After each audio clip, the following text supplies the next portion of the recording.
Donnie and Dolly. The team is supported by ableauctions.ca. Closing your business? We can help.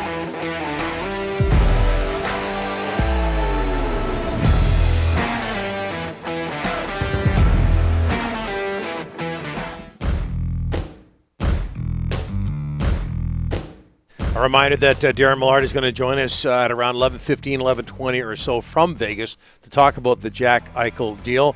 Right now, though, one of our three guests of the day, NHL hockey analyst and co-host of the Bob McCown podcast, John Shannon. How are you, sir?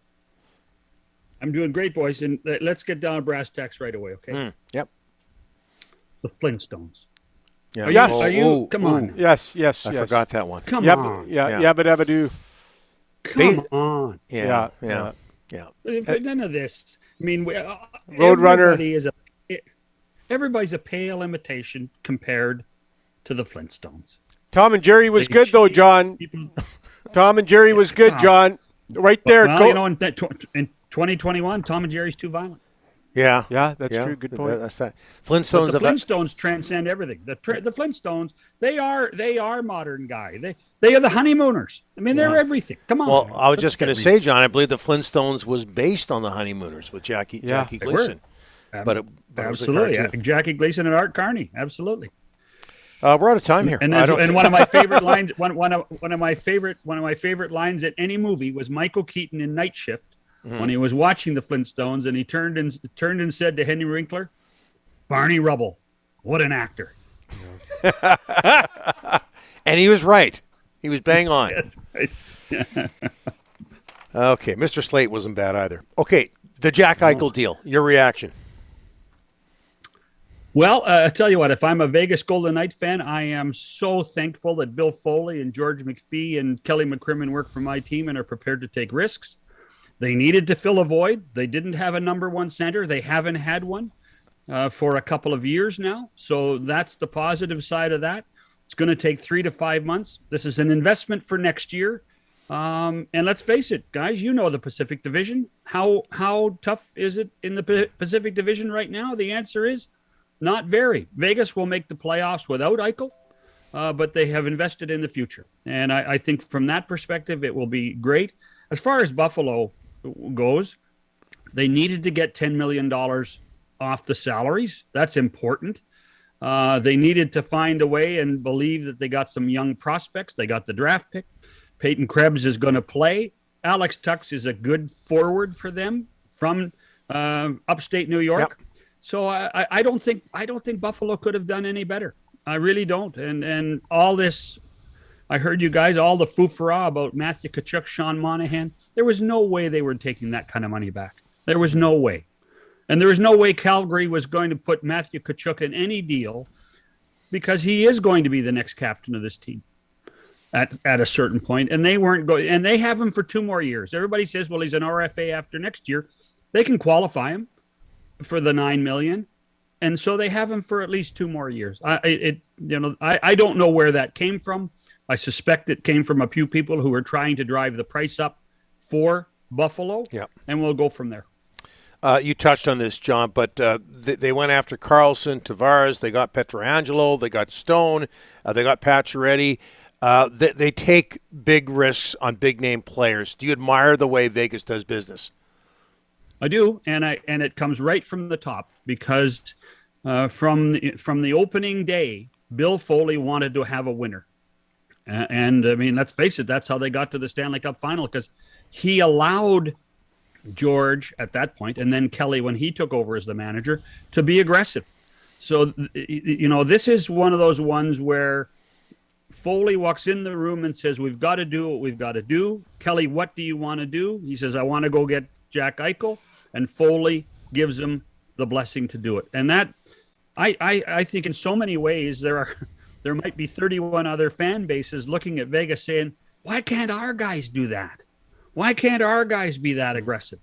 And I think that's something to be said for that fan base in Nevada. Hey, John, something happened yesterday in the NHL I'm very happy with. Brad Aldrich had his name X'd off the Stanley Cup. Your thoughts on that? Well, it had to happen. I think we're all once we read the report, Rick, we were all disappointed that he got treated as an equal of the 52 that got their names on the cup in the first place. The Blackhawks put forward a list of people that should be on that cup. And it's not just decided by a secretary, that's decided by the executive. Right. And those same people that were in that meeting that everybody is concerned about recommended that he have his name put on the cup. And that's part of now hopefully some healing, that it's removed and we can move forward. We still have a long way to go, but that was the low hanging fruit in all this. Get it off quickly, be decisive, and let's try to fix the rest of it now. And now the rest of it, we have to figure out what's going to go on with the civil suits and what's going to happen there, and then what's going to the other ramifications. Are there going to be criminal charges coming from Cook County? Who knows? There's some interesting stuff still to come. John, Carolina is 9-0.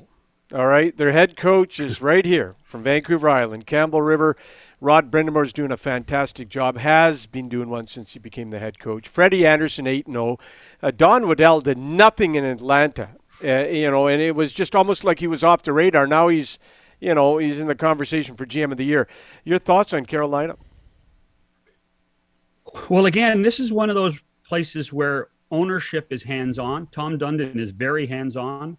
And has allowed people with authority within his organization, including Brindamore, and a guy named Eric Tolsky, who is, for want of to simplify it, their head analytics guy, but he's more than that. He's a senior VP in the hockey operations group. Eric Tolsky has a lot to say, and they do things with Dundon pushing the buttons, and Waddell, finessing how the hockey world works, and then Tolsky saying, this is a guy that we want, like Kakumeni.